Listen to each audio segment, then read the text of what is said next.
Attention all freaks. We are now boarding for the flight to Planet E. Planet E. Planet E. Planet E. Planet E. Planet E. Planet E. Planet E. Planet E. Planet E. Planet E. Planet E. Planet E.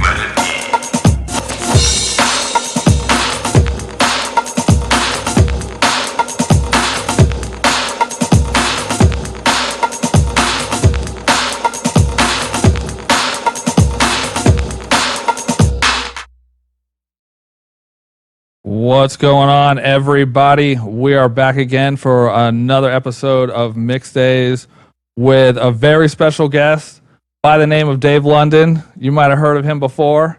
Dave, thank you for coming on, man. We really appreciate it. It's going to be an awesome time. Very welcome. Thanks for having me, Patrick. Appreciate it. And I know everybody's excited about this, man. People have been hitting me up about it, so it's definitely going to be a good time. I just got a couple of announcements real quick, just so you guys know what's going on. I'm your host, P. Smalls. We do a couple things here. We do this this podcast right here. We bring on artists, producers, DJs, and just try to do some like behind the music type deal, and get some information about their careers and production and all that kind of stuff. And then we also do live streaming of DJ sets on the Facebook page and on Mixcloud. So if you guys haven't joined us before, check out our pages. And we got DJ Image coming up on Wednesday.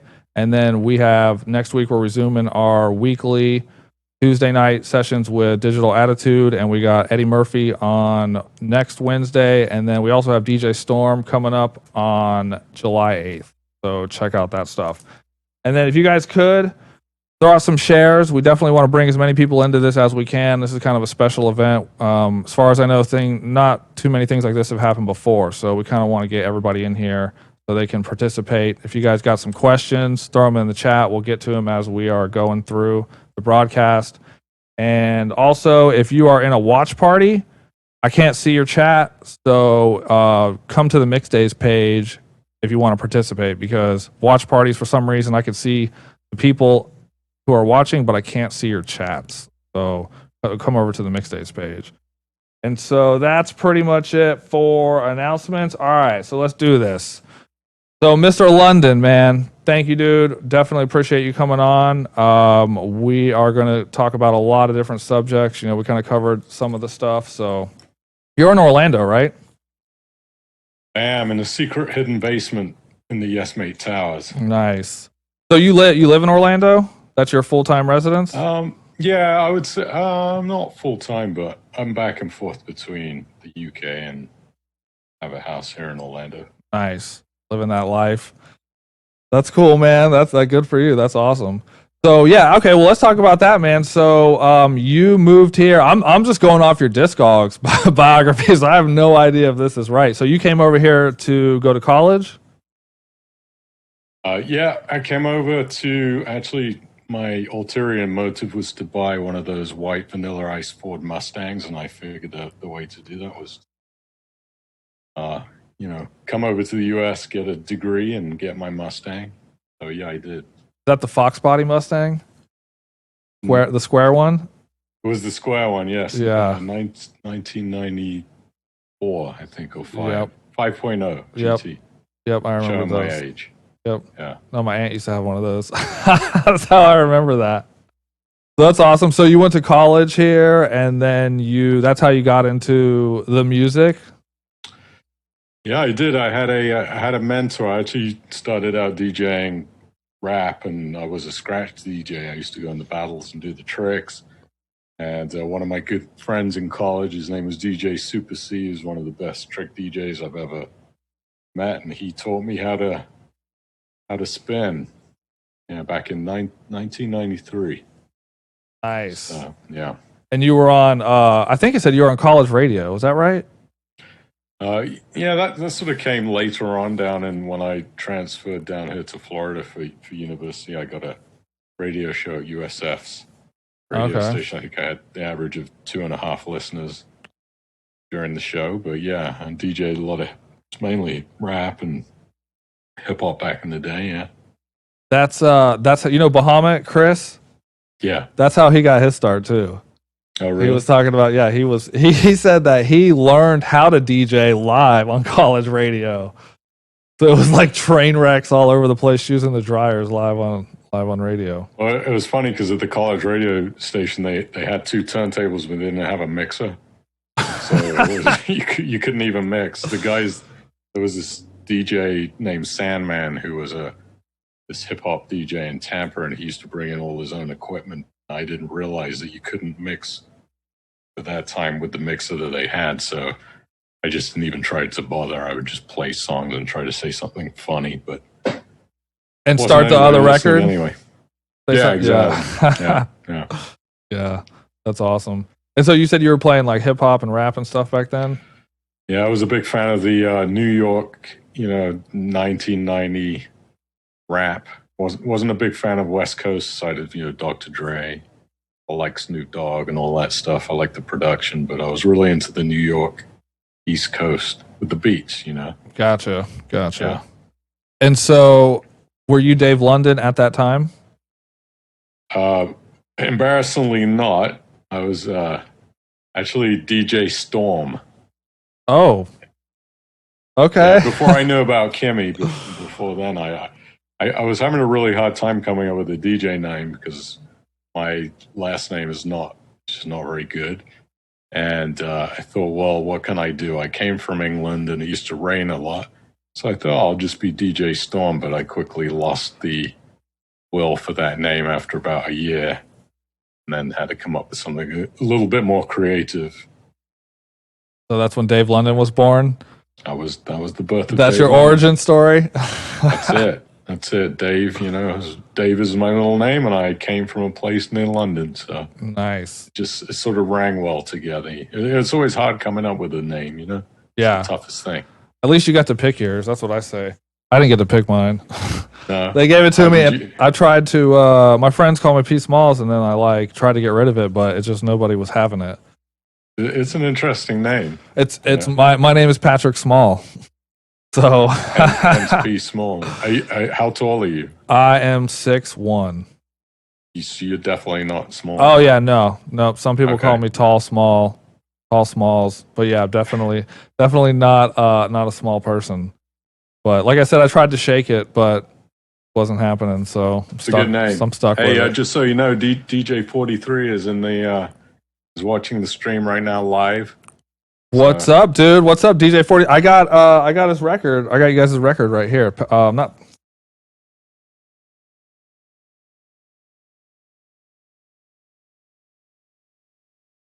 Oh, let the bass, or how the bass kicks. Boom. Oh yeah, DJ 43. Boom, right there. DJ 43. Yeah. Yeah. I actually still play that song. It's not a bad one. No, the end is the best part. I think scratch. Yeah, it's like it still blows up. So what's up, man? I've never met him before, so that's cool.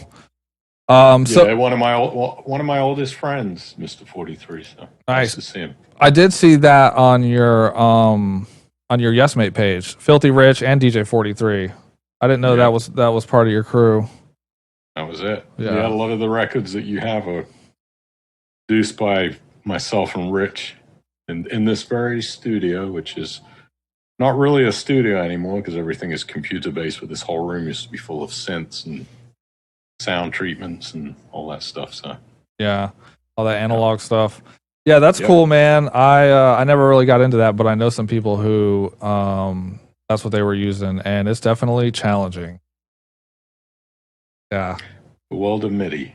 Yeah, it's interesting hearing some of the ways that you have to compose the song using that stuff, and then your RAM clears out unexpectedly or something. And yeah, God forbid you were using a PC running Cakewalk, and I have such a keen ear. It's definitely a detriment to a music producer, but I would hear a little drum beat go. It would be just a millisecond off, and it would drive me crazy, and I just couldn't stand it anymore. So I threw the PC away and bought myself a Macintosh. Oh, jeez. So, yeah. The Macs. Yeah, I'm not really into Macs that much, man. I don't believe in having to be trapped in an ecosystem like that. kind of pisses me off a little bit. Totally understand. Yeah. I completely get it. But man, if you're producing and you hear that little hi-hat just randomly hit off on a track you're trying to produce, you'll do anything you possibly can to stop that from happening. If it means having to go to a Mac as a producer, you're like, screw it, I'm going to a Mac. Right. No, I got you. I could understand that. Yeah. So what's up with the junior camp name? Talk about that. Because like I said, I didn't know that was you until I started doing some research for this and I saw that it was listed online. Yeah, so that was actually me and Huda. Yeah, that was our first, my first foray into commercial production of a label. And the name, I think we were looking through a CD-ROM that had a bunch of graphics on it, and we saw this graphic with the two little kids at camp on it, and we said, hey, that's a funny name. And yeah. It's not is it on this record? Yeah, if you look on that record came from a CD-ROM that had graphics on it. You look on the two kids holding hands, I think, with backpacks on, right? There you go. Is it? It's two kids and they have like monocular. Yeah, well, they were at camp. Oh, okay. All right. Oh, I never. Yeah. Okay, didn't even know that. All right, gotcha. So who is that? Oh, you said it's you and Huda. Okay, gotcha. Yeah. Camps how the bass goes. Gotcha. Okay, cool. Not know that. That's why we do this. These little nuggets right here, man. See, that was back before internet.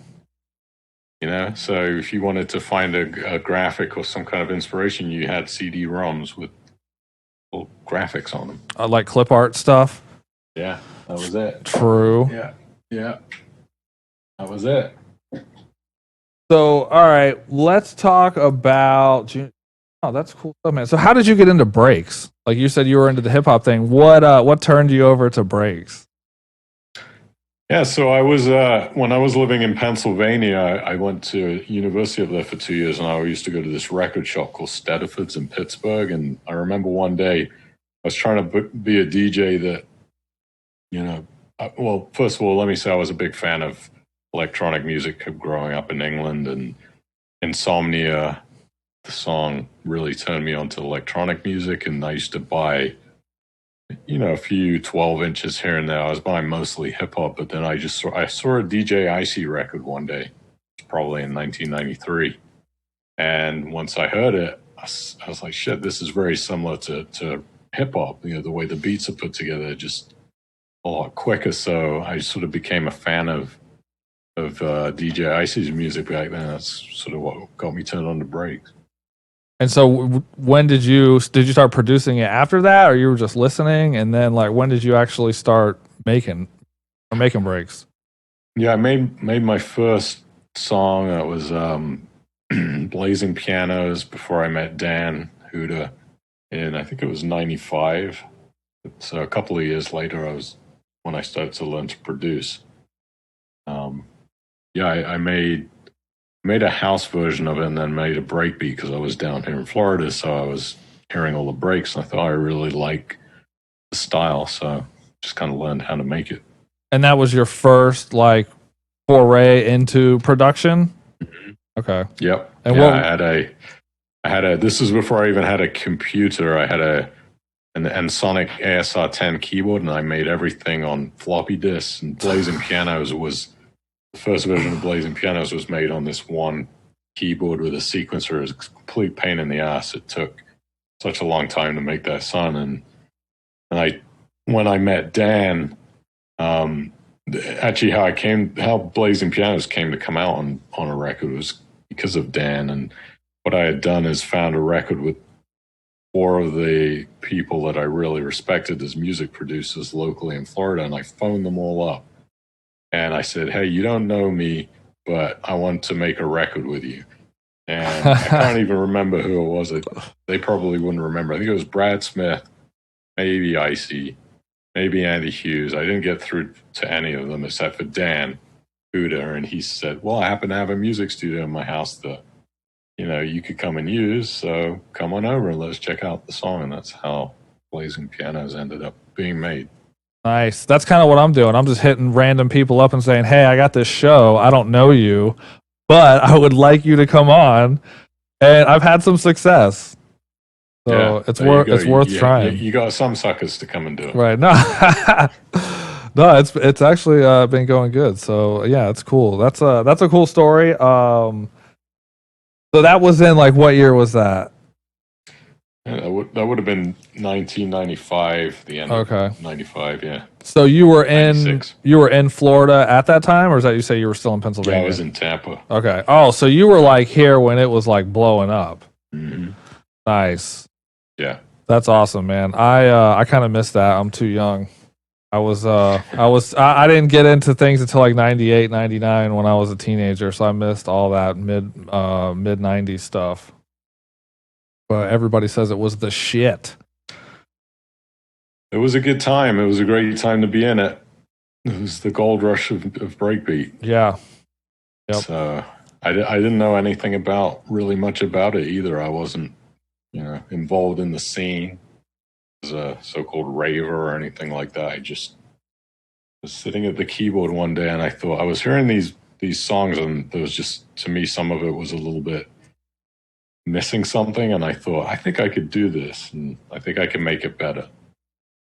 You definitely have a good style, man, for sure. That's one thing that I've always liked about your music is you have like I think, I don't know, kind of like maybe a more melodic kind of like smoother style to the breaks.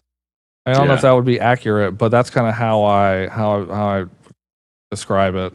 Yeah, and that came from growing up in England and sort of electronic music being what rock was to America. It was all over the commercial radio. So when I heard Insomnia by Faithless and that melodic type of, not really trance, but that huge melody of club sounds, I thought I need to make this breakbeat, and that's what I tried to do. Right.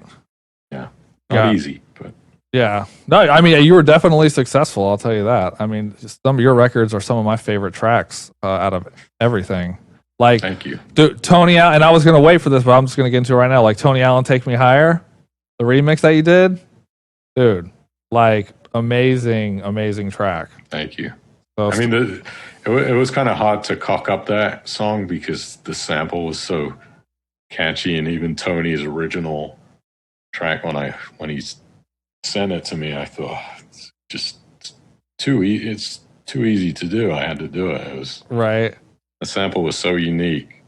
Yeah, it's good. It's good, man. I play the shit out of that song. I love it.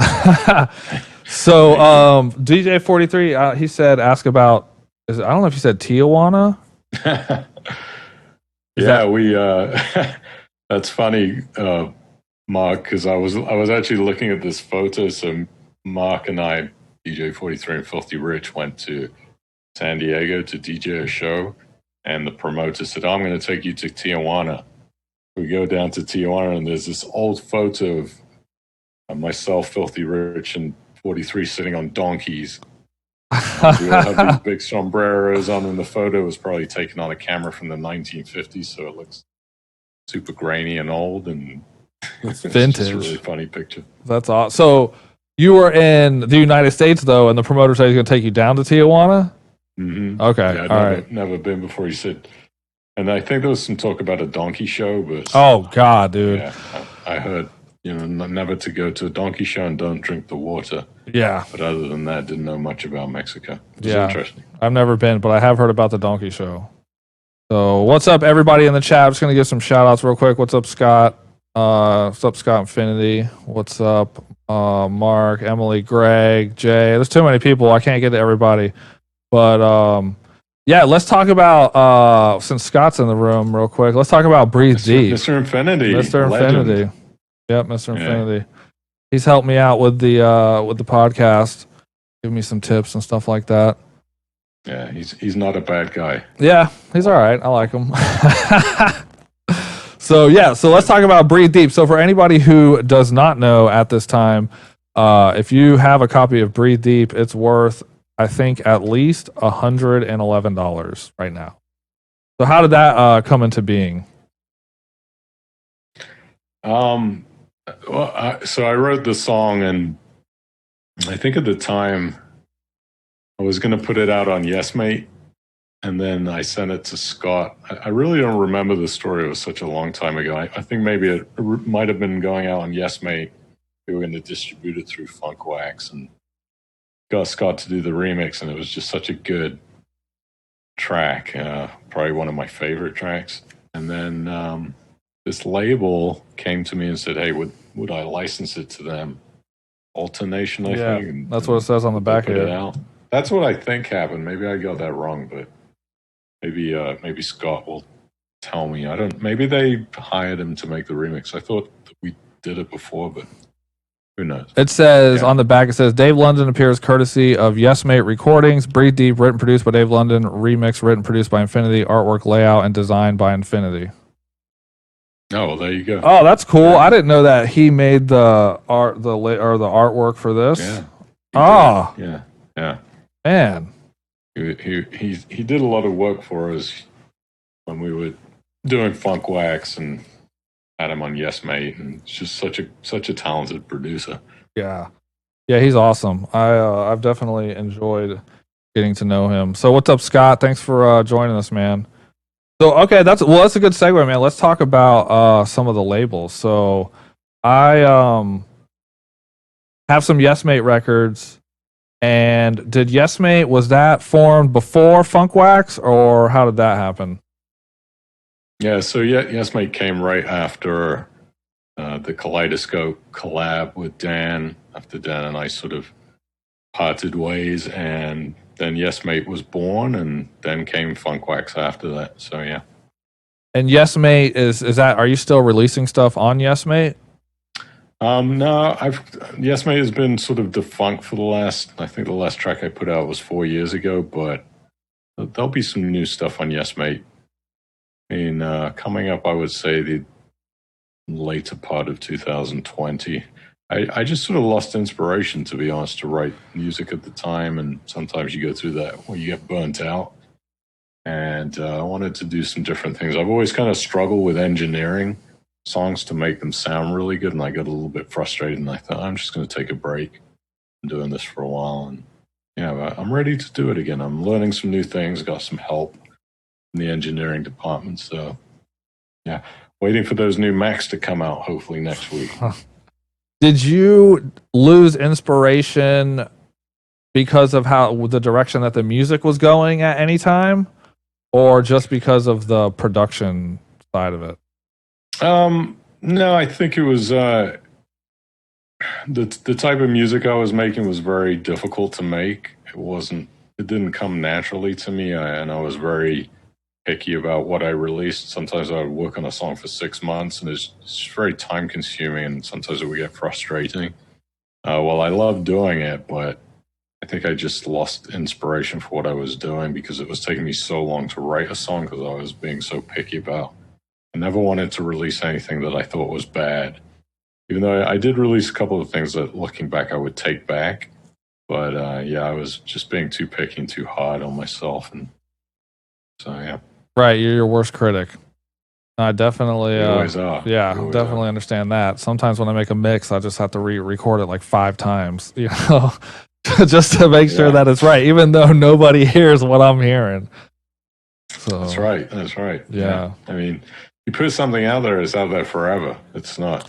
True. You know, for me, I put it on the internet and it's there forever. So I want it to be, you know, really quality. Right. I mean, yeah, you definitely have some classics. Thank you. So yeah, I guess it's good that you are that way, because they have stood the test of time, man. They're definitely some timeless tracks for sure. That's what I wanted. Yeah. And it wasn't. I just wanted stuff that I could listen to in 20 years and be proud of. Yeah. I put out. So yeah. Yeah. No, that's awesome. It definitely shows. So let's talk about what it's like running a record label. Like you founded that by yourself, or did you found it with Filthy Rich and 43? No, Yes Mate was my little baby that I founded, and it was interesting. Back, you know, obviously running a record label back then before MP3s were popular was a lot different because you'd have to press the vinyl. You had logistics. I'm lucky that I ran Funk Wax, so I had Future Music's distribution channel behind me, which is amazing.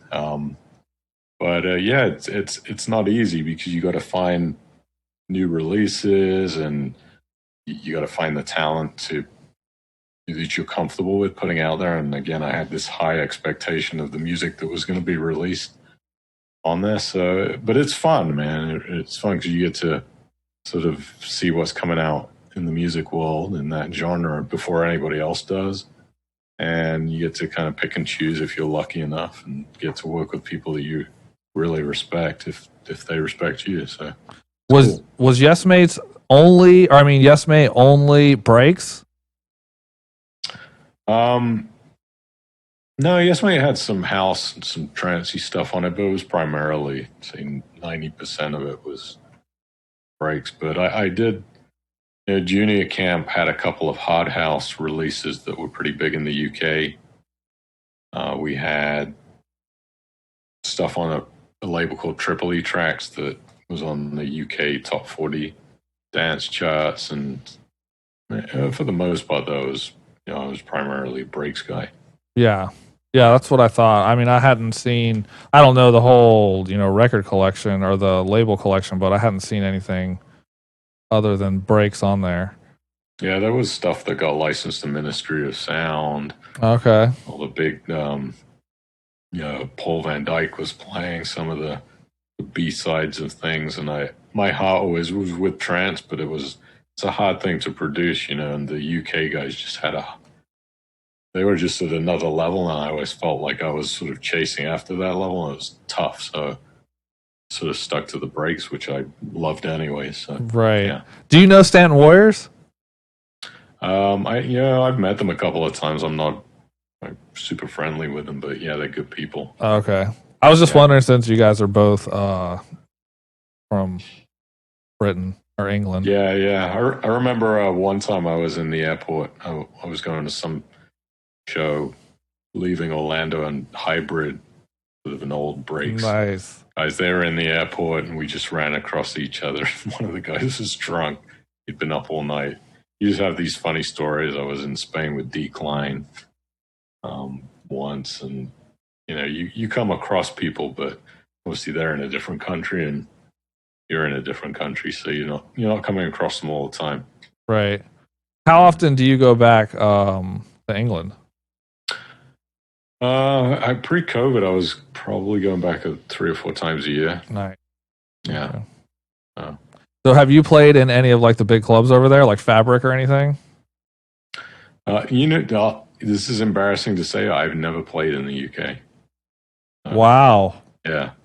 Isn't that weird? That is weird. But I mean, I guess if there's, is there a breaks market there? I mean, was there ever like that? It was really small.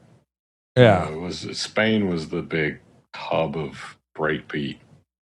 So that's sort of where we were all going to play. But there was a few nights in London that Stanton were doing freestylers, Decline, those guys. Yeah.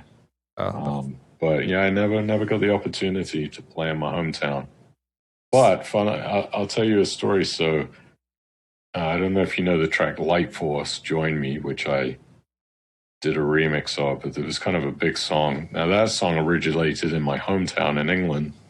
It was the label where I lived, bought it, licensed it to a label in the US, and then hired me to make the remix. So I do have ties to my hometown label in England that I was able to remix, but I never got the chance to go and DJ at their big night that they had. So, well, you need to fix that once all this is over with. Yeah, I guess Spain is still going off over there. I was talking to Merlin about that the other night on the podcast last week, and and Seville, and there's another place too, and I guess it's doing pretty well over there. Yeah, south of Spain is still pretty big.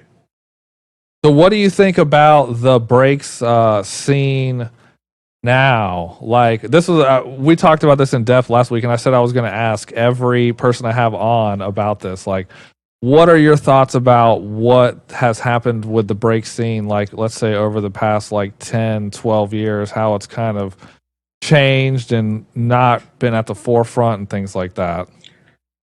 Yeah, I think there's still some people out there that are doing good music. The funny thing is, music is all based on what you prefer, right? You can hear a song that you love and I hate, and I don't think my hat goes off to anybody that releases music, period. And I don't, judge whether the music's good or bad. That's not for me to judge. But I've always sort of been into a different sound that other people have never really produced. Nobody's, not that I know of, has ever really made a melodic, like, trancey break. So that's where my heart lies. And I actually like drum and bass a lot nowadays. I like the liquid drum and bass with the synths and the melodies. I just don't hear a lot of breakbeat that it's really melodic that I would necessarily get into. Right. So but there's still guys out there that are doing great production and good work, and yeah, the music is great. Like, the music right now is fucking great. Like, I mean, they're putting out a lot of good stuff. I mean, every time I go on Beatport, I probably drop like $50 or $60 on a bunch of stuff that sometimes I don't even get to play, but it's just good tracks.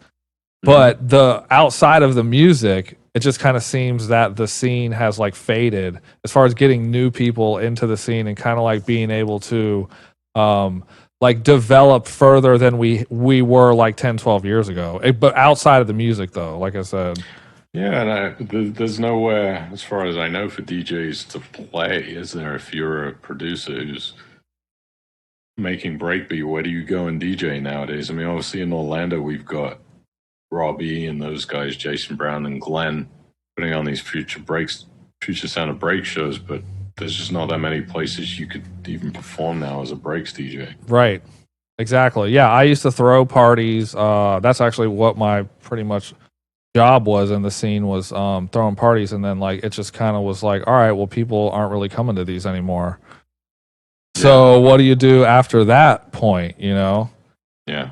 So you've got to produce the music because you love to do it, and even if you never make a dollar DJing out, playing your stuff, that's where your heart and inspiration has to be. And when I first started making music, I didn't even know that I could make money off of DJing. I just wanted to be a producer and put out records. So if your heart's not in it because of the music, there may not be a point. Right. No, we're definitely doing this for the love, for sure. That's all we got. Probably the smallest electronic genre, I would say. If you look at trap and dubstep, EDM, now electro, all that stuff, we're tiny. Breaks is just a tiny little niche portion of that. Right. Yeah, I mean, we lost what we had as we all got older, as far as like influence and stuff. Yeah. That's what happens. The circle of music life. Things come in and out of popularity, and I think there's some people that are doing some cool break stuff. Who are the bigger DJs experimenting with stuff like Skrillex and those guys, but it's a small genre now. Yeah. Did you watch the drum and bass documentary that came out like a couple weeks ago? It's called, and I mentioned this on previous shows, but it's actually worth watching. It's called G&B The Movement, and it's good just because they make some good points about drum and bass. How drum and bass is always like a third room genre. Like you go to a breaks party and like there's like a tiny room that has drum and bass in it. There's no lights on. It stinks. Like people are smoking in there and shit. It was always like that, and so they talk about that, and now I guess it's a huge worldwide thing. It just took some time to like get there. And yeah. And so and they talk about Liquid in there because Liquid is I like drum and bass. That's my preference for drum and bass. But one thing they talk about is like how drum and bass grew and how they got new people into the scene, making new music, pushing the boundaries of the music forward, and basically like drum and bass like reinvents itself like every couple of years with like a new sound or a new style of it comes out, and some of it gets pushed over into the masses or the mainstream, and that's how they get new people in, is that they hear it like on the radio or something, and they start investigating it, and they're like, oh man, there's a whole like underground culture of this music, and that's like one of their like ways of pulling new people in. Yeah, and It could happen with any music genre. If you look at dubstep, it didn't used to be popular like it is now. It was all trance was huge, and even EDM in the US wasn't big at all. If you look back in the early 2000s, it was just wasn't there. It was all European, and now everything has changed. So the same could happen with breakbeat. Who knows? Yeah. You've got to bring in the younger people, and they're not listening to the music. So without young people to go to the shows, bit of a problem. Right. And that's exactly the problem is there's no young people. So another thing that comes up is the reunion parties. Mm-hmm. So it's like the way that I was phrasing it is if some other school was having a class reunion and you didn't go to that school, would you go to that class reunion? Hell no. Right, exactly. So if there's a reunion party, and you don't know what the reunion is about, are you going to go to that party? Yeah, it's tough. So the bottom line is we got to make new music and put it out there and bring young people in. That's it. Get some young people in. So I just keep bringing it up because I think that it's important for the scene. Like we should be asking this question or trying to work on this question because I have a genuine concern that breaks is going to be non-existent one day, only in its old form or the nostalgia of it. So that's we won't let it die. There's some guys out there that are going to make some really good stuff that they do it for the love, and it won't die because of that. The music is killer, man. I mean, I wish more people were just listening to the music that's out right now. I mean, it's just, and it's coming from all over. It's not just a United States thing. So it's definitely out there, man. It's just like I just wish there was a bigger market for younger people that wish they were listening to it. So yeah, so one thing I did want to ask you about the record label thing was you touched on it about how you were getting new talent. That's one thing I haven't got to talk to anybody about because I haven't had anybody who had a record label. Like how does that work? Where you find people who you feel are good enough to be released on your label? Some of it just came from them coming to me and just emailing, saying, "Hey, I've got this track," and I was getting a lot of track submissions that way, but most of it was just getting rejected. But there'd be the occasional guys that you'd find, like Shade K in Spain. Found him when he was 16 years old and started releasing his music. And you look back at some of the older Yes Mate releases, there was stuff coming out of Russia and Brazil and that. And then you would just go to the local people that were doing good production and hire them to do remixes. But a lot of the times it was just they were coming to Yes Mate and Funkwax because they knew the label. And they were playing, these DJs are producers, so they're playing them, buying the records and the record shops and just looking at the emails on the back and then sending us a track. So most of it came from that way. Okay. And when they were sending you these tracks, were the tracks good enough, or were you like developing these people to get them to the level? Like you heard the potential, but maybe they weren't there right then. Mm-hmm. No, all the tracks that were released were good enough to put out. So yeah, I don't think there was one time where I said, "Hey, can you change this and I'll put it out." It was just either good enough or it wasn't. Okay. If it wasn't something that I would listen to myself and enjoy, I just wouldn't put it out. And were you doing like mastering and things like that for the tracks, or was that already done by the time you got it? There was sometimes we would send it off to a mastering place, get it done. For the most part, these people were really good producers, so the stuff was coming in quality. Okay. Shade K stuff was well produced, and yeah, I think mine sounded worse than theirs did. I was always embarrassed. They had such good production. I remember one of the guys, his name was Jay Beats, who kind of put out a down tempo, more hip hoppy stuff, and he was a production engineering student for music, audio, and sound. So his stuff was just amazing, and guy down in Brazil that released a drum and bass track. His stuff was really high quality. And then, one of the other things I did, we did a remix contest, and one of the guys I'm doing some music work with upcoming is in the chat. He said his name is Sam. He's one half of London Jones. That's going to be our new music production group that's coming out in probably by the end of 2020. And he said, contest reminded me that we did this remix contest, and that was the song was called Robot Man, and I think we got about 30 different entries. Oh, just dang. picked out kind of the best, originally the best two, but there was 4 really good ones. So that's kind of where you can find new talent, by doing things like that. Right, that's a good idea. Yeah. What was your biggest release on Yes Mate? It was as far as Sales, yeah, like selling sales. the most copies. Yeah. I would say Take Me Higher, because it got licensed to Europe and was released over there. But the first one was Get Down Tonight too. Was probably Pepper Spray. I don't know. They were. Oh yeah, really I those got Pepper 3. Spray. Yeah, because Pepper Spray got licensed in Spain and then some European countries, and then it got released. Yeah, it was cool. All right, so then let's talk about Funk Wax. So I just got to say, Funk Wax, maybe my favorite label. I don't know. I mean, I like After Dark and I like Bottom End, the Fix stuff too. But yeah, Funk Wax has just a lot of classics on it, like a lot of classics. So how did you get involved with that? Actually, it was funny. So there was this guy named Chaz Gray who was running a distribution company called Future.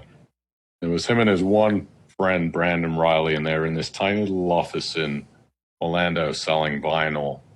They were both big into dance music, and I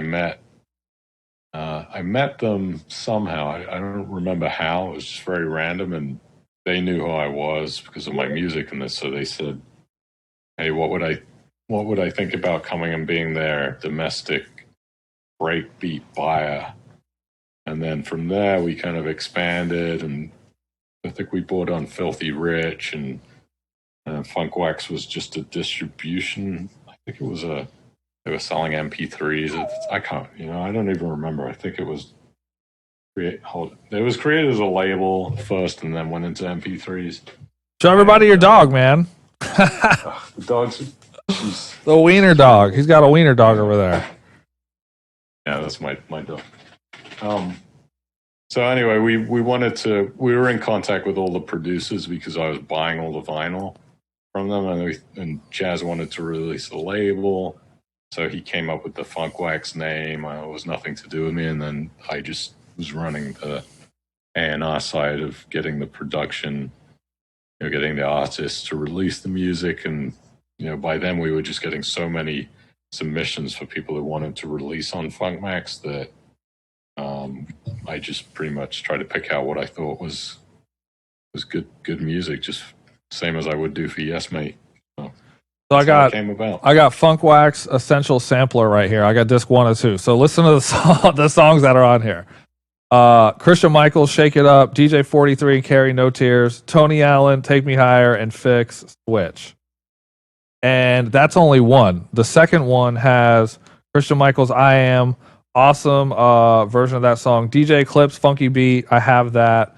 Tony Allen, Take Me Higher, original mix, and then Mono Q, Feel the Rhythm. Awesome song right there too, man. So this right here has some bangers on it, man.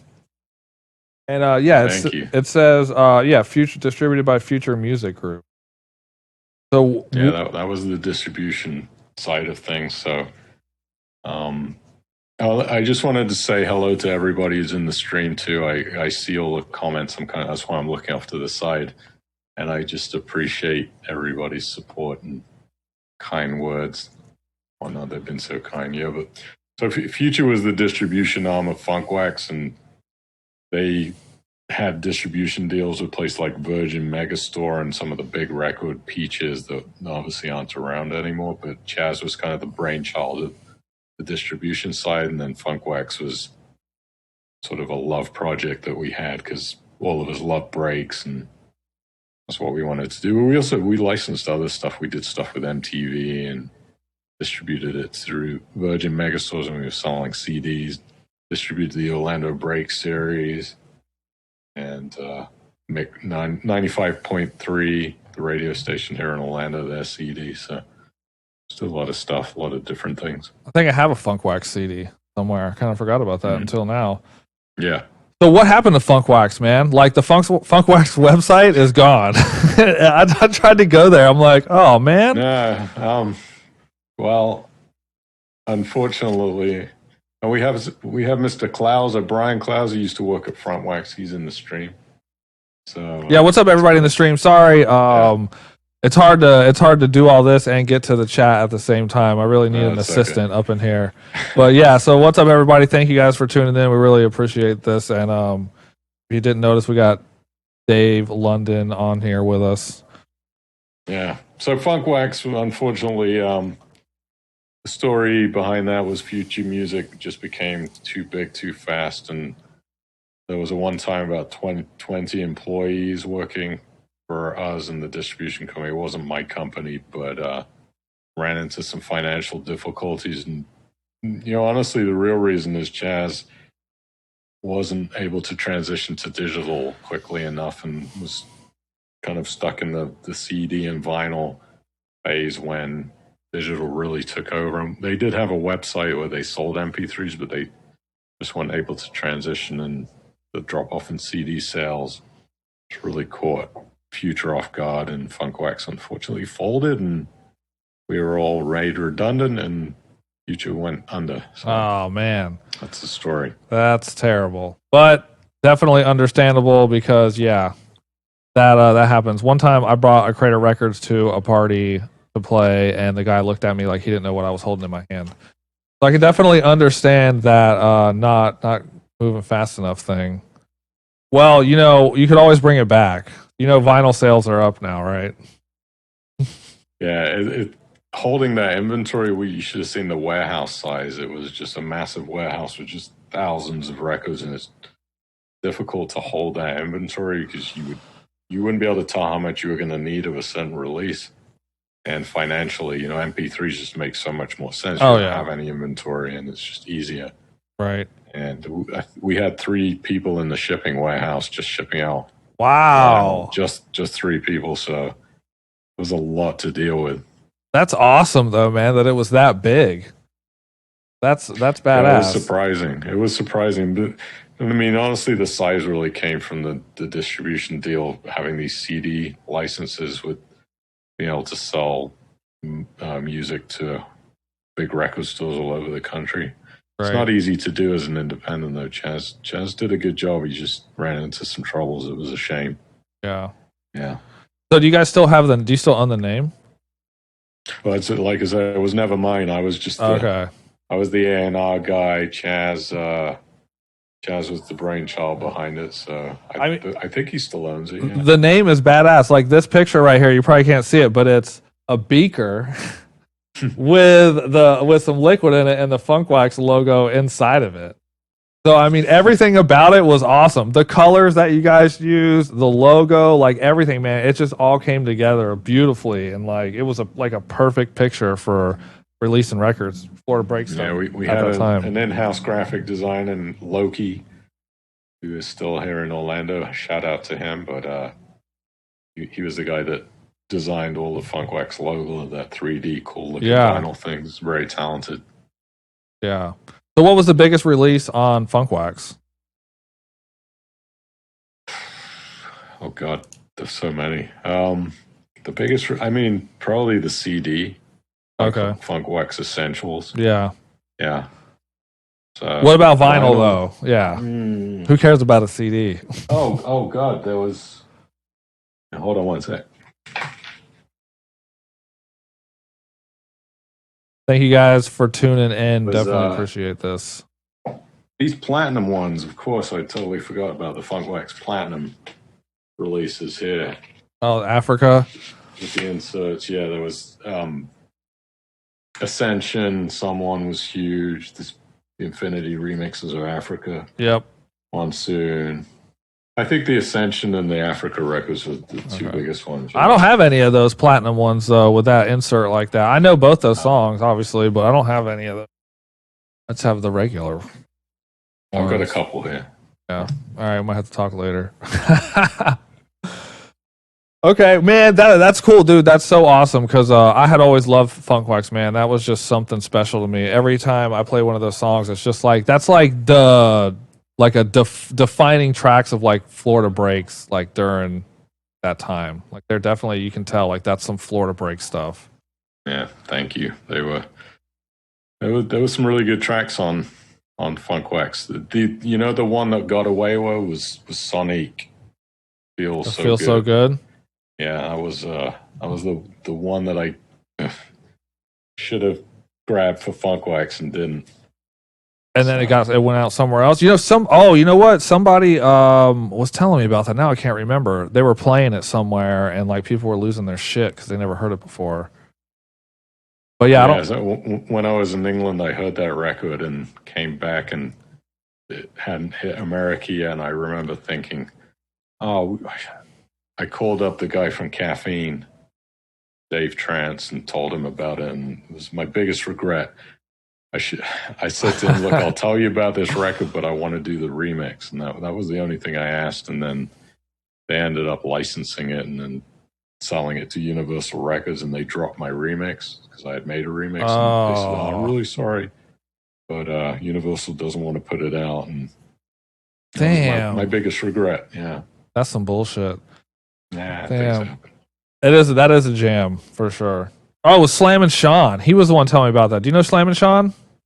No. Do you remember him? No. He was like a big radio DJ. He didn't make it up to Orlando that much. He was from like here down, and he was on was it 92.7 or something like that back in the day when Dave Noller and all them were playing Techno Beach Party and stuff. I don't know if you guys got it up there, but he said that song right there is like the song that made his CD start selling like crazy because nobody had it on any of their CDs. God, such a good song. People weren't really releasing, licensing, tracks from other countries and then bring them over here, especially in the breakbeat field, because Sonic was kind of a breakbeat track. Right. And when I heard it, I was like, oh, that would work really well for what we do. And I think they sold so many copies of that. Yeah. Record too. I bet. Hundreds of thousands of copies. Yeah. So big. I have it on some like breaks little compilation thing, like Wicked Breaks or something like that. It's like the inner part of the record. It's not really doesn't really sound that great, but it's on there. Yeah. So, all right, let's talk about bomb ass breaks. So, I want to go deep on this too. I got I just ordered it. I told you. Let me find this real quick. Bomb ass breaks. The bootleg series. All right, I didn't know if obviously Miracle is a. So I got Bomb Ass Breaks 1 that I just ordered the other day, and it was $35 for 2 songs. I can't believe you paid so much for that. That's how much it is, man. That's it, dude. That's it. That's how much it costs. I wanted something that was in very good plus condition. Sure. So you pay a little bit more, but it's worth it. Yeah, of course. I understand it. But what's funny is that, I don't think any of my records were very good plus. And now that I got some, I'm like, damn, I could have got some very goods and I'd have been fine with them. So it might have been played so much, they're just like, Like some of these very good plus, like this record looks brand new to me. It looks like nobody ever played it. So this one has Miracle Whip on it, and then Living Dead, and then Bomb Ass Breaks 2 is Universal Basin and Alive. So, Miracle Whip, the shit. Alive, that sound that's in there, man. Like, I want to know how that happened. So let's talk about. Well, I guess let's talk about 1 and 2. Like, tell us the story behind these this series or whatever it's called.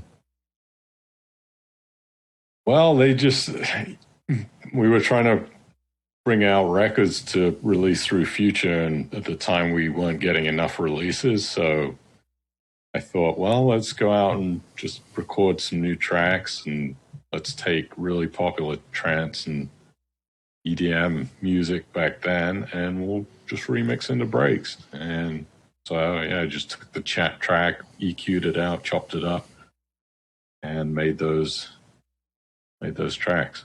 That was it. And that was Filthy Rich. Yeah, it was just you and him. Mm-hmm. So the Miracle Whip, which is hilarious because I actually like Miracle Whip, and that is my favorite version of Miracle out of any of the ones that I've heard. Thank you. And I'm guessing I'm just guessing, but you called it Whip because of that hard snare that's in there. Look, Filthy Rich was the brainchild behind coming up with silly titles. Because if you look at that record, look at who it's produced by, you can tell that he was the one that would come up with these really interesting names. Oh yeah, Stanley. Yeah. So this one, I gotta look at the other one too. This one's Stanley Breaks and Pokey Lotopus. And published by BAPS USA Publishing. I guess, is that real? No. The whole thing's a joke. The 1-800 number of bomb ass and... But is bomb ass breaks at Hotmail? Yeah, 1-800 bomb ass. None of it was real. It was funny. So the Yes Mate logo, his nickname was Stan. The guy with the thumbs up. And so I became Stanley Breaks. I don't know why. It was just one of those cheesy names. And then Rich came up with this name, Pokey Lotopus, because it's just stupid. And he would come up with those names for those tracks. And I would just laugh. And Rich was a very sharp guy when it came to humor. Okay. So I just let him pick out the track titles. No, Miracle Whip is great, dude. That's a great name for a track. So on Bomb Ass Breaks 2, it says written and produced by Stanley Breaks and Pokey Lotopus for National Slampoon Productions. Publishing by DirtyMingers.com. For booking information, please contact 1-800-BOMB-ASS or email bombassbreaks@hotmail.com. I guess I never read the whole thing. Yeah, I mean... It is funny. National Slampoon. I mean, obviously that's really silly. And Babs was an English slang saying for when you would ask a woman to show you her boobs, you would say, "Get your Babs out for the lads." So it's kind of silly stuff. Silly kids having a play on words. No, that's awesome, man. That's Making good bootleg stuff. records. Yeah, that's totally good. illegal. Right. But they're definitely good tracks. So let's see. Bomb Ass Breaks Volume 2 there's only one for sale on Discogs right now. It's $13.61. Definitely recommend picking that up. So the Alive song, I don't know the original of that. So that part that's in there, that part, I'm not going to sing it because I'm not good at that. But is that in the original? That's from a record called Heliotropic, which was a Matt Darey, who was a very big trance producer, and I think it was a sampled piece of the synth in the original that I just spread across the keyboard and then changed it around. Yeah, that's like one of those hooks that like gets in your brain and like will not stop playing. Yeah, that record is just such a good. If you haven't heard the original, go listen to it. It's called Heliotropic Live. It's just a great record. So all the tracks that we would remix, except for the Zombie Nation one, which didn't have a lot of music in it, but the other songs were pretty musical. And Rich and I had a love for trance music and a lot of the Ferry Corsten stuff that was coming out at the time. Matt Darey, a lot of the stuff on Huge Tune. So we would just love taking those records and then making them into kind of a breakbeat flavor and putting them out on these bootlegs. So, yeah. How many of those did you sell? That series? Thousands and thousands. Yeah. I don't know. Yeah. Thankfully, I never had to deal with the sales side of things. I was Filthy Rich. Actually worked at Future. He was one of the sales guys, and there was 2 or 3 sales guys there that just did hammering on the phones, and they were the ones that dealt with that. So I just had to produce the music and then sign the new songs that were coming out. So yeah. Okay. Well, dude, thanks for putting those out, man. That when I got the Miracle song, I haven't heard it on vinyl in, I mean, fucking forever, dude. Like it's on, they have it on YouTube, and I was like, dang, this sounds good, and like gave me goosebumps, dude. Like it's a great song. I haven't got to play it on the stream yet, but it's a great, dude. It's a great song. Thank you. I appreciate that. Somebody just asked in the stream. I'm kind of trying to look at these questions. Who was my biggest influences in Orlando? Such in the beginning, I had just so many. There were.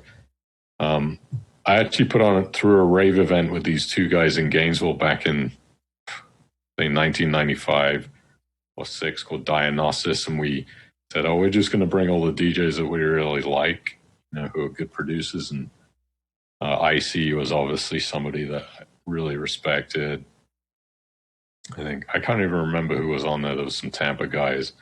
Hooter, was doing good things on, as far as DJing goes, but I didn't know much about the breakbeat scene when I first started producing music. I just had only heard like a Brad Smith record, one Andy Hughes record, and one Icy record, and just started making it.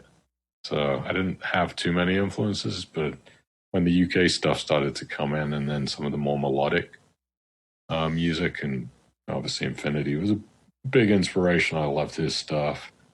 Stand Warriors, those guys, Hybrid, big, with the big melodic breaks, the orchestras. Mm-hmm. Yeah. There's just so many, and the problem for me, I was always, Patrick, one of these guys that liked one song and then I wouldn't like the next one, and I would never buy albums because I always felt like albums had 3 good songs that I liked and 8 or 9 or 10 that I didn't. Right. So I never really said, "Oh, I love every single one of Hybrid's songs," or "I love every single one of Stand Warriors songs." I used to like this one, and then I didn't like that one. Yeah. But Icy was doing really good things. Fix was very consistent.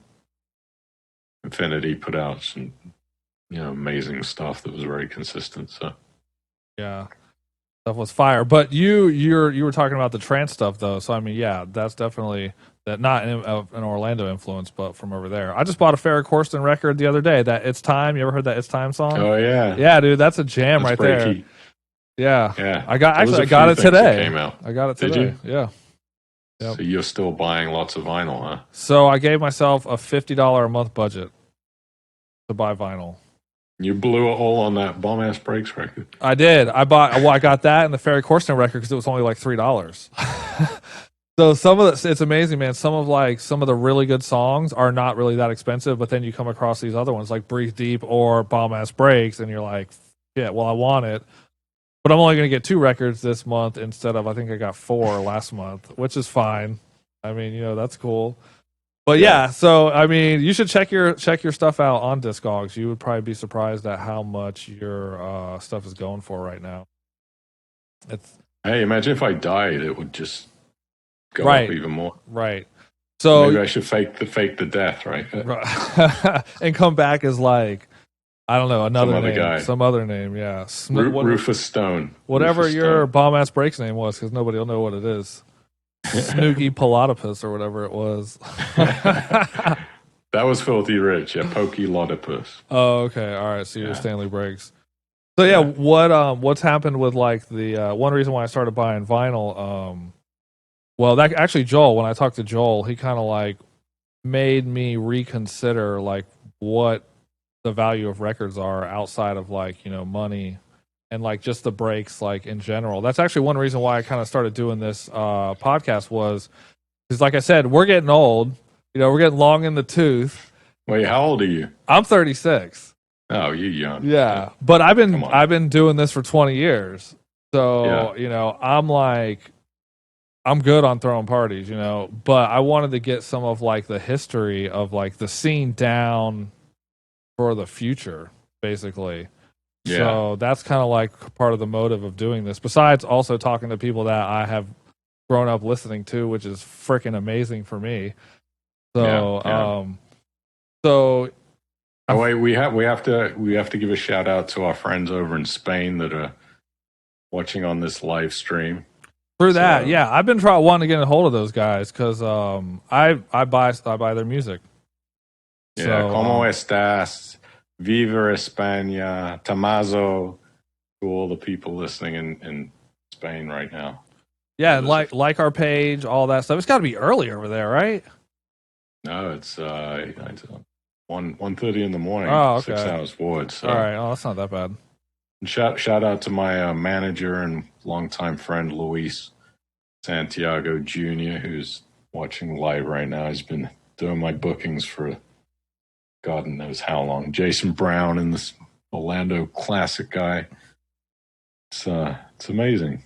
Yeah, it's cool that everybody's in here. And if you guys haven't thrown out a share, please do so, because this really doesn't happen too much, something like this. So it's kind of cool to get as many people in on it live as we can. So if you guys could throw out some shares, get some more people in here. We still got plenty more stuff to talk about.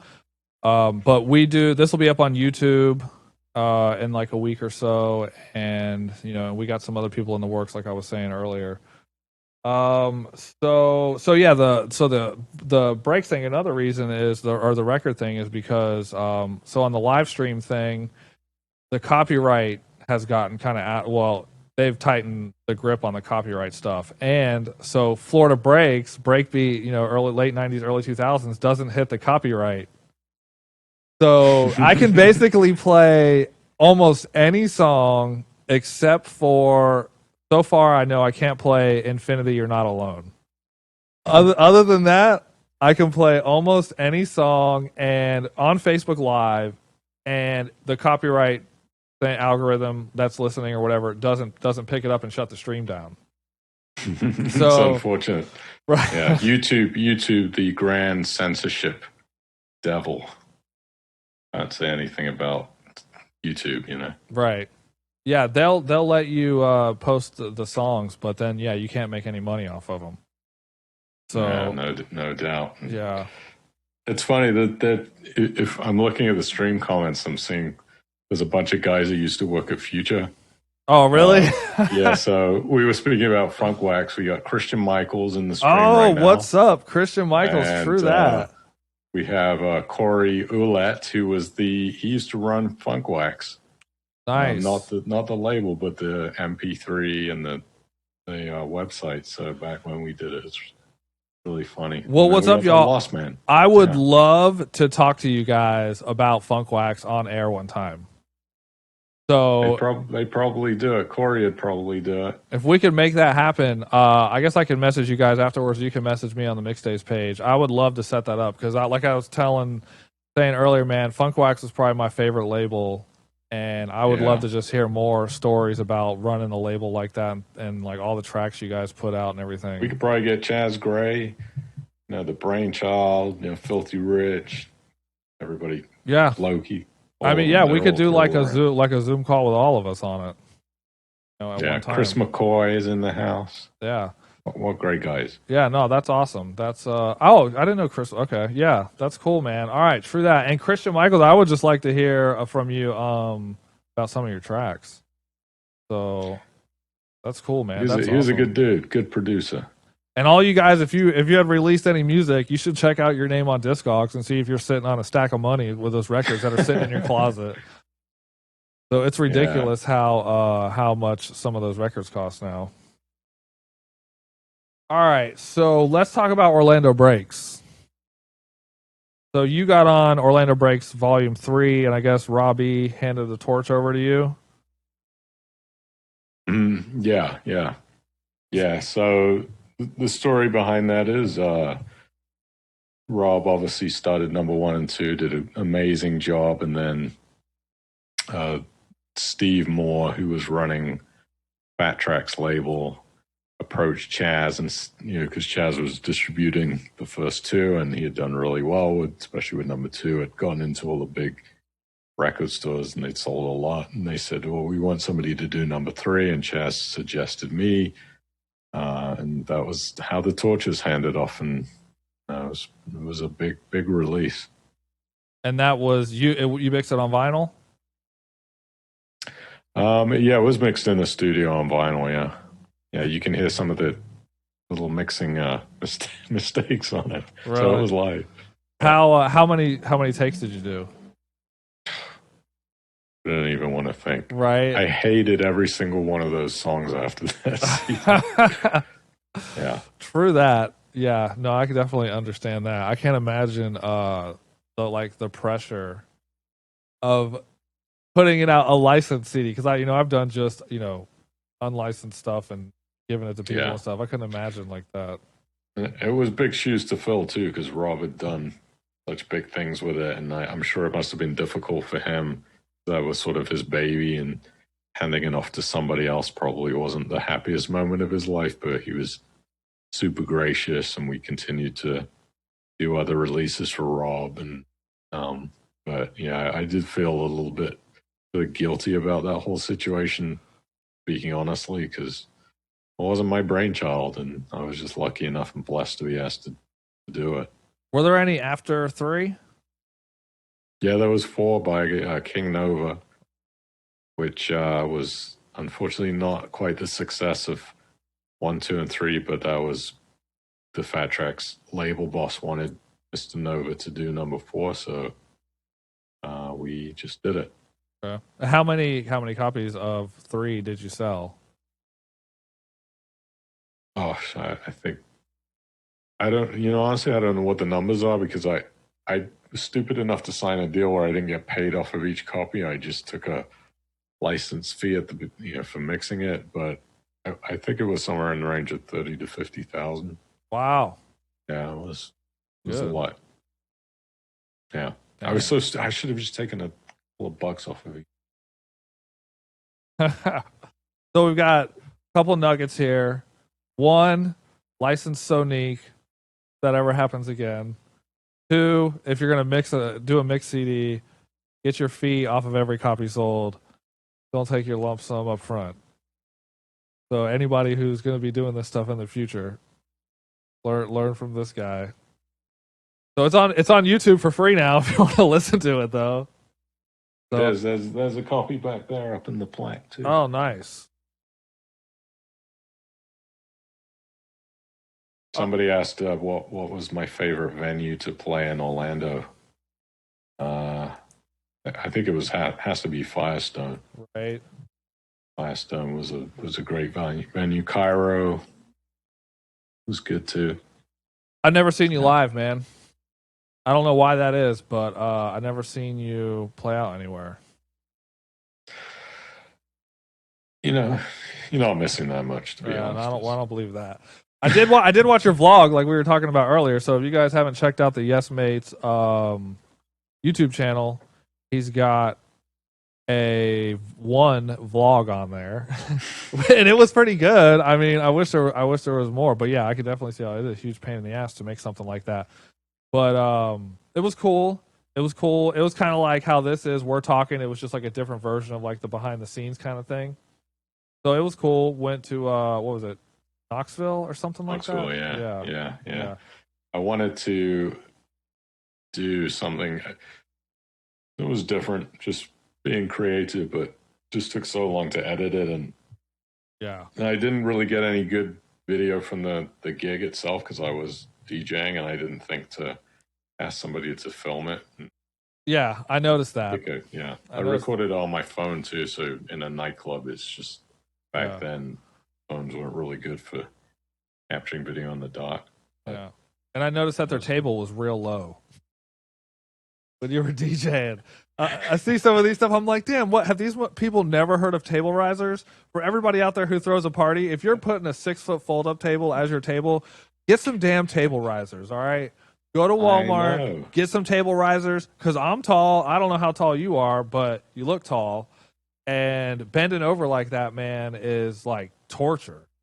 So get some damn table risers. They're like $5. You can get them anywhere. Dollar store, Big Lots, Walmart. So that's a tip from a person who's thrown a bunch of parties. The days when turntables were on cinder blocks and on wobbly tables.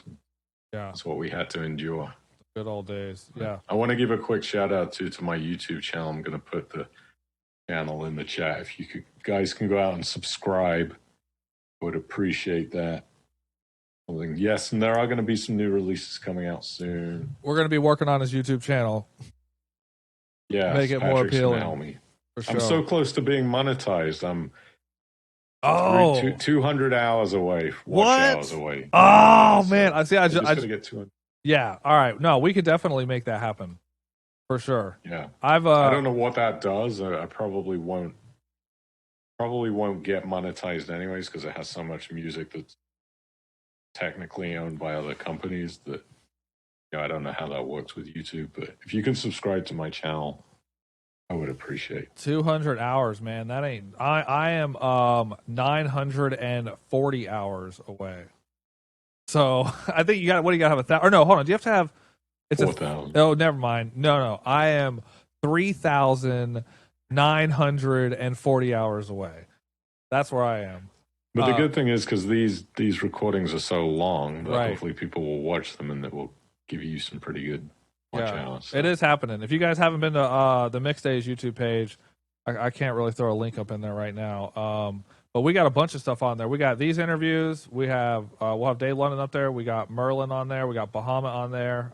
We got Infinity on there, and then we have a bunch of local guys from around here. Some people who are big in the Treasure Coast scene. Some producers. We got the audio bots on there. Shout out to Brett and Chris if y'all are in the chat. So we got some cool stuff on there, and then we got our live streams on there, which YouTube is cool about posting your live streams, the mixes, because they'll let you post it and play it through as long as you don't have the copyright strike where you can't see the song at all. Like there are some songs where if you upload it to YouTube, they won't show the mix at all unless you edit out that little portion that is the one track that doesn't want to be seen at all ever. So, true that.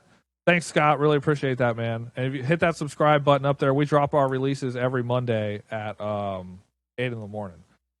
So we're scheduled out for a couple of weeks. But yeah, it's cool because you can listen to the whole mix and it'll play through. And like some of the funk wax stuff that's on there says who it's owned by. It's owned by some weird company. Now I can't even remember the name. I have to look on there. But the copyright is like it's not Future. It's some other like. Is it Orchard? It could be. It was like some odd name that I didn't recognize.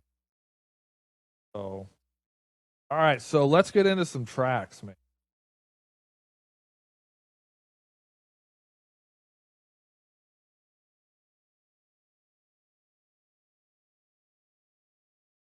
Okay. All right. So let's talk about you running the label. Talked about the. All right. So I'll tell you. I want to know some of these tracks I got breaks and. All right. Let's talk about. We already talked about Tony Allen. So let's talk about Pepper Spray. So Pepper Spray, definitely top 5. But boom. Pepper Spray.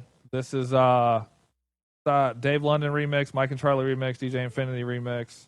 Original version is DJ 43. And this was out by Guess Me. Oh, you have all your releases on the back here too. Oh god, I forgot there was a Mike and Charlie remix. I don't even have the digital file of the Mike and Charlie remix because I would have put it up on the YouTube channel. So that's a shame. I don't know what happened to it. Not gonna lie, I don't even know if I listened to it. I don't know if I even listened to that one. If anybody has the MP3 of Mike and Charlie's remix of Pepper Spray, please email it to me. It was Facebook. I don't know what happened. So this was your remix. So this one did good on the sales, right? Oh yeah. That was definitely one of the best selling. Probably top 2 for sure. So and Take Me Higher. Did he produce this, put it out on his own first, and then you guys licensed it, or yeah, did the remixes? He put it out on his label Fungus, and I heard it and thinking, I think I could do something with this record, and contacted Mark. We were already friendly at that point, so I had DJ'd for him up at his club in Athens, Georgia, and he was just a good dude because we had released obviously How the Bass Kicks for him before, and And then came Pepper Spray. Yeah, it's definitely Jammer, dude. I played on the stream. Just in case you were curious, there's no copyright that Facebook picks up on this song. So Yeah. just The Infinity mix of that song too is just God, so badass. that's usually the one that I play, but I wasn't going to say that. No, I usually the one I play too. Yeah. Don't worry about it. Hats off to Scott. Seriously, for that. dude. Scott, you killed it on that one. Yeah. All right, we talked Absolutely about cool. Breathe Deep. Did that one.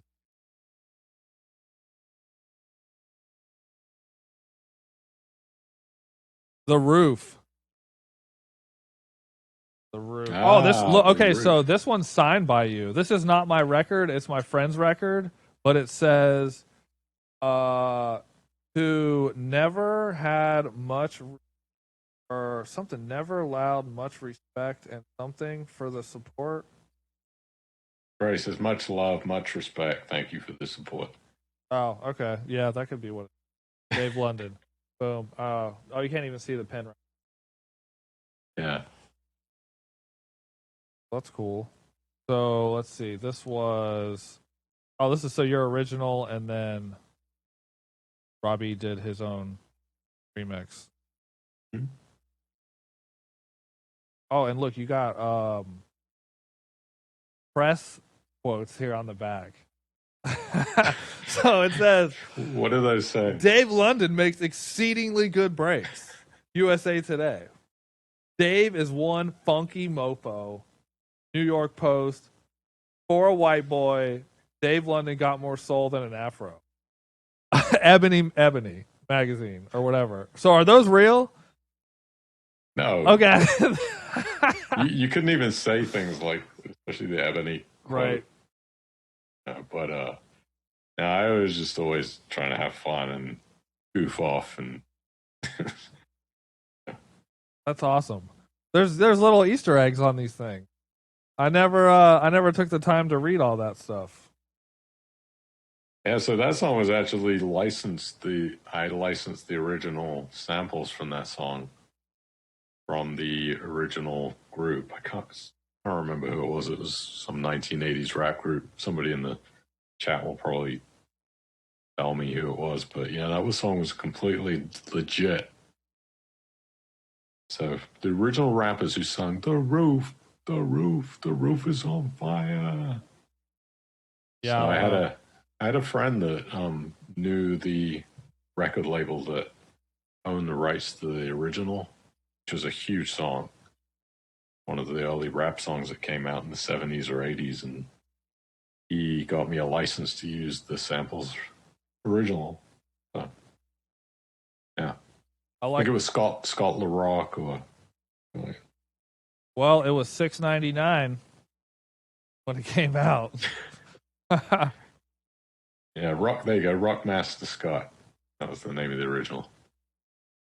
Yeah.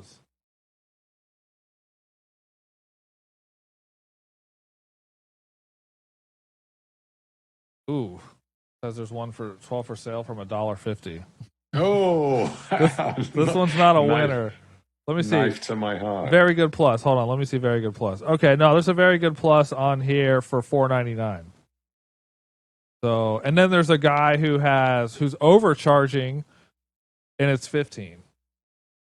So, all right. I do like the colors on this one though. Black and yellow. That's kind of different than the other ones. Yeah. So the thing about those records is there's so many of them in circulation because, again, all of those Yes Mate records we pressed so many of them through Future that tends to be oversupply, under demand, where you'll see a lot more of those around than you will, say, the Breathe Deep record. Right. Oh, because Breathe Deep, okay, it was through a different. Mm-hmm. Do you know how many copies of that thing got sold? No, I have no idea. Damn.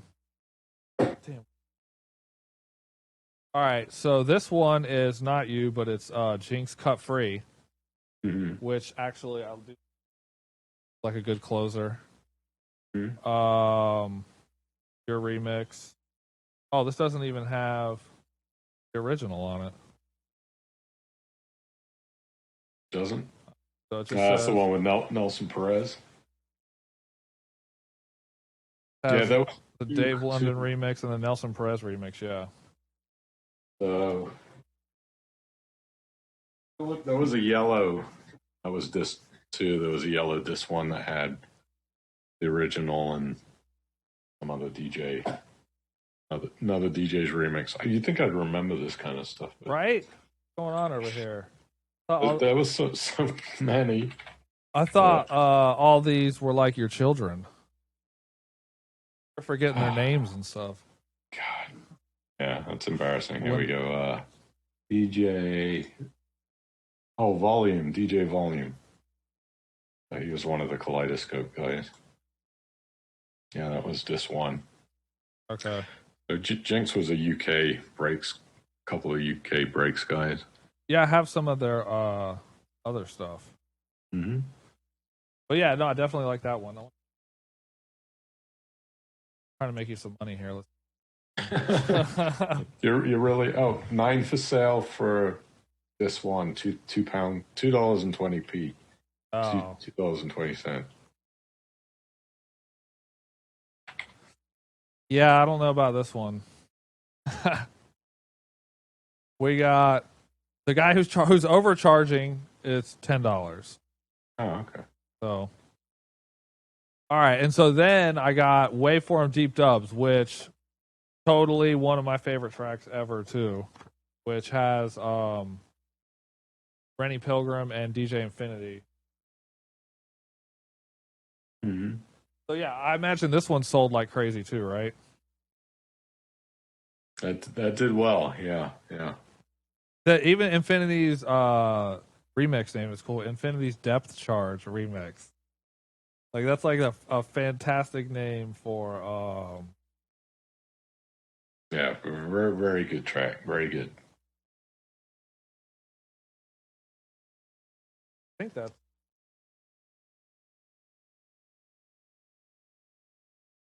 Now you see you're missing Sipping Soma, Super Conscious, DJ Nitro. Okay. Yeah, you gotta get the last. You're missing Fat Beat, Speedo, Fat Beat. well, I got $50 a month, so Okay, we'll see. Maybe I can send you a package. How about that? That would be awesome. That'd be cool, dude. So I'll just throw it out here live, and you can tell me no if you want, but it won't hurt my feelings. No, okay. Would you ever consider coming to Fort Pierce, which is an hour and a half away from you, to play a vinyl only old school Florida break set on the live stream? Are you putting me on the spot? Yeah, I'm putting you on the spot. Vinyl only live stream. Yeah, I mean, I'd consider it. Sure, if I can figure out the schedule. You know what I don't like about vinyl? This is my peeve about it. I love vinyl, but the records are so long. Yeah. We used to, and nowadays it's like you have to play records quickly, in and out, fast, and vinyl just doesn't work well for that. No. So that's and I actually prefer not playing an 8-minute record nowadays because I tend to get bored, and I can see why people get bored. Oh yeah. So this whole idea of a 3-minute track, really, I like that, and vinyl just doesn't do that for me. But that's just a personal preference. No, I know. I've talked about that topic a couple times with some producers on here, because we talked about just how the production has changed from, you would have a 6 or 7 minute track with a long intro, and now you have 3.5 minutes, and it's like, to me, it seems like there's not as much substance to the music when you're only putting in 3.5 minutes. But I get it's just the attention spans of people, because I do open format DJing too. Well, not so much anymore, but man, like those guys, like if you ever listen to the open format guys, they're playing like 30 seconds of the song, and just like mixing in or scratch dropping something, and it's like, I mean, I've talked to some guys on here, and I'm just like, don't you feel like you're just not giving the track its like due? To let people get into the groove, and you're mixing in something else, and it's just how it is now. So yeah, I totally got you. But I enjoy the labor of that mix. Yeah, and there's nothing like vinyl, right? It sounds better and it's fun to play it. Yeah.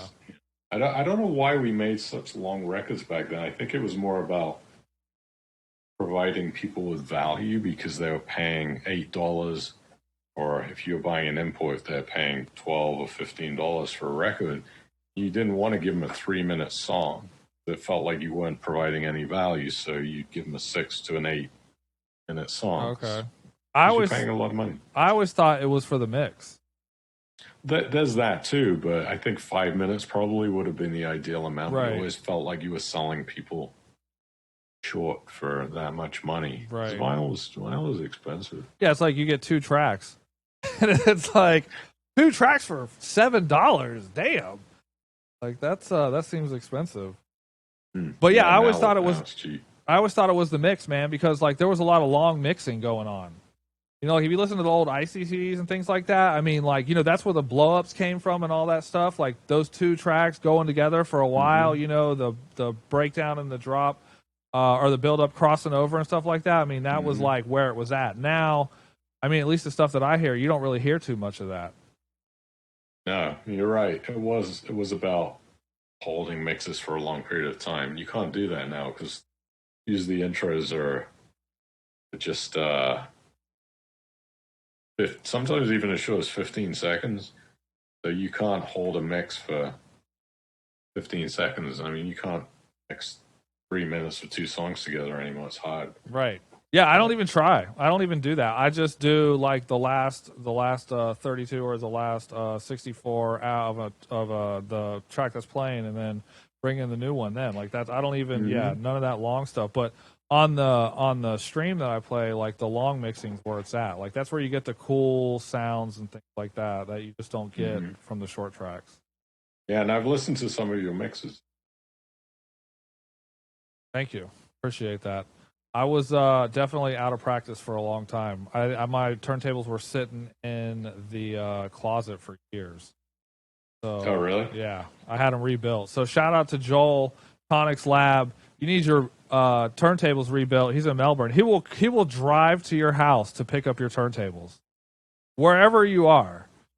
So he doesn't care. That's like the best customer service of anybody. But he'll take them apart. He does all that stuff. So he's a good guy. Now he did internal ground and took out the click on the pitch, so you can have a smooth pitch ride from the negative to the positive.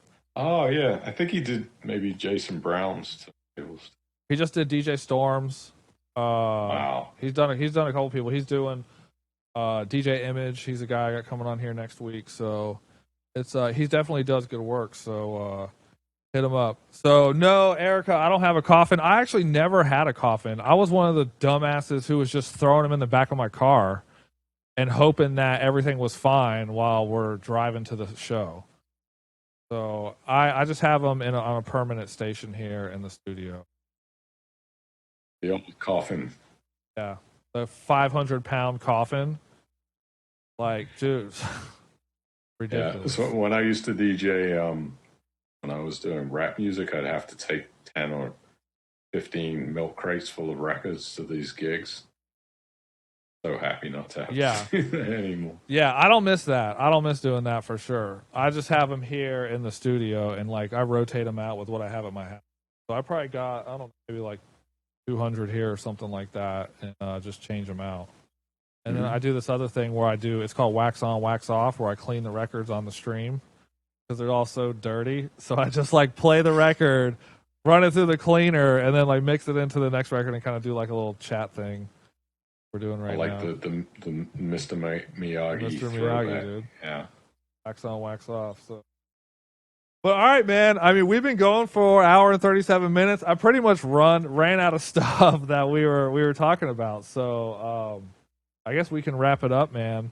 I definitely appreciate you doing this, and I know everybody here in the chat does too. I definitely think we had a good response, and thanks to everybody who came in, and the Funk Wax guys, or anybody who's in here. Like, I'm definitely, I want to talk to everybody in the scene. You know, that's kind of like one of the ideas here. So if you're in the chat and you're interested in coming on, we can do this virtually, or I'm in Fort Pierce, and so ride down to the studio. We're right in downtown, so. But yeah, it would be cool to have you back with the Funk Wax guys. We can do like 3 or 4 people on at the same time, just kind of like telling war stories and shit. I'll see if I can make that happen for you. Help you out with that. That'll be awesome. All right, guys. So we're gonna wrap it up. Dave, don't sign off yet. I'm just gonna kind of fade us out here in a second. And so definitely thank you guys for tuning in. This will be up on YouTube ASAP. I know everybody who's not on Facebook is gonna want to check it out. And thanks to everybody in the chat, all you guys. I know we didn't get to everybody, but we tried. But you can send us a message or comment or anything like that. I'll be getting back to everybody. And yeah, yes sir, Mark. I'll get to you. And everybody else that's in there, yeah, let's get the band back together. That's what Corey says. So definitely down for that. And that would be awesome if that came out of this, man. So Scott said they're doing a Dave London show this Saturday. So there you go. You get your own live stream shows. Wow. So what an honor, yeah, to have somebody that actually wants to play your music. Thank you to everybody who's watching right now. And thanks for love and support since 1996. That's pretty amazing. Yeah, no, you definitely put out some classics, man. I've had some very good times. Oh, I gotta tell you a funny story real quick. We'll wrap it up. So this guy that I know who's a promoter around here, he's from Orlando, and he lived in Orlando kind of when the scene was popping off in the mid to late 90s and stuff like that. So I did an interview with him up here. And afterwards, like, he doesn't really listen to breaks that much anymore, but he was into it back then. And so I was just kind of playing him some tracks. And I'm like, dude, listen to this stuff. It like brings back memories, right? So straight up played Take Me Higher. As it's playing, dude starts crying. Like, tears rolling down his face of like just remembering like those moments when that song was coming on, and like shit's popping off. Dude just had like a whole like cathartic release here after the show. It was awesome. Well, it wasn't because it was a painful track for him to listen to. No. Oh no, this was like, he's like, it felt like it cleansed my soul. So yeah. What an honor. Yeah. That's amazing. That is an amazing track for sure. Thank you. Thank you. All right. I mean, Tony Allen to thank for that. If he had never sent me the track, right? Yeah. Licensed it. I mean, that would never have happened. So. I listened to the original the other day on. Yeah, I think there was another guy on there. I can't remember who the producer was, but they were really cool to work with. And I mean, like all of these records, if the original artists weren't open to having us release them and having us remix them for them, then those tracks would never really happen. So a lot of thanks goes out to them. Joseph Plante in Los Angeles, 2012, Libel, Super Conscious guy. Can't remember who that was. The trance guy. Got his name. He's a huge trance DJ now. Fort Lauderdale, him.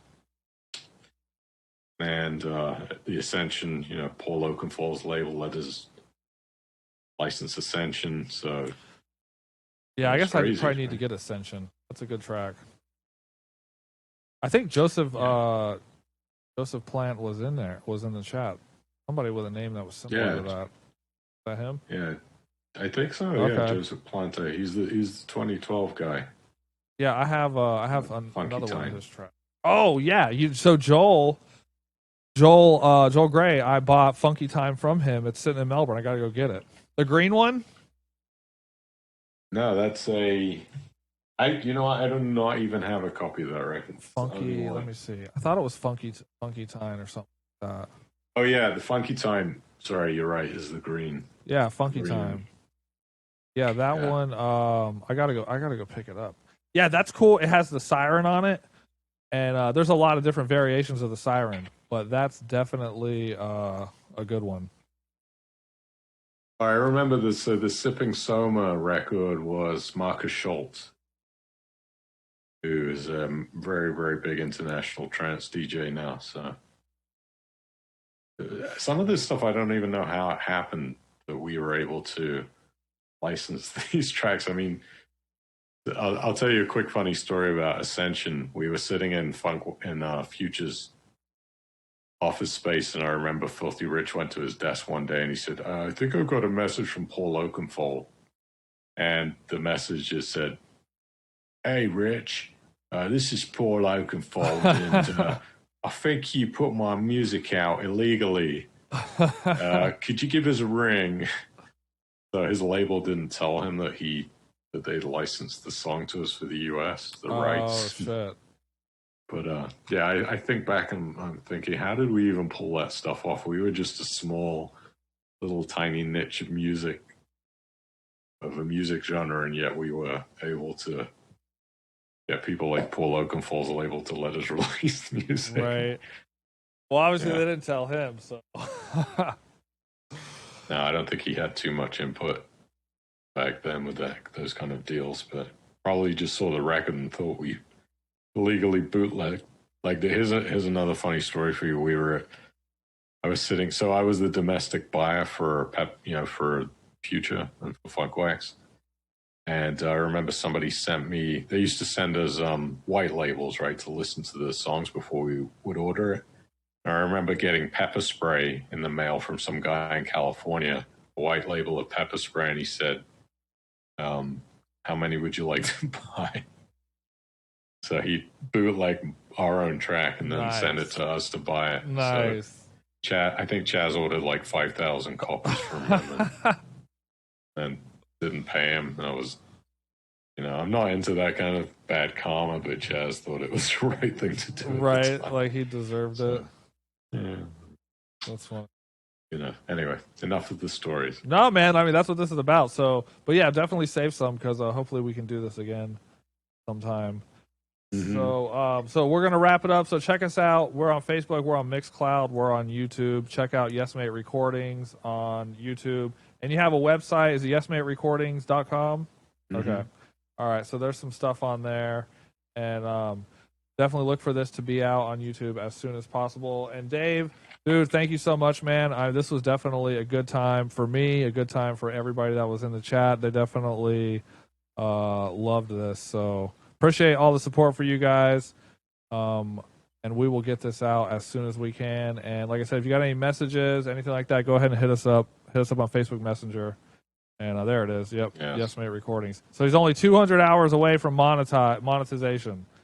So that's pretty close. Yes, please get on the YouTube channel, subscribe, and watch some videos to help me get to this. I got to get to this 4,000 hours of viewing time for the monetization. So then we can start making some money. So he can start putting out some new tracks. So yes, absolutely. And thanks for having me on, Patrick. All right, thank you, dude, and thank you, everybody, and we'll talk to you soon.